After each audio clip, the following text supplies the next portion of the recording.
So these are our mock cables, and we're going to go through this real easy. So we've got our working yarn in the back. We're going to slip the first stitch purlwise, and we're going to go ahead and knit the next 2 stitches.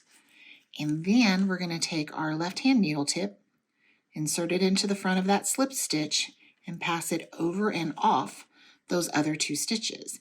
And so you're taking the 3 stitches and you're turning them into 2.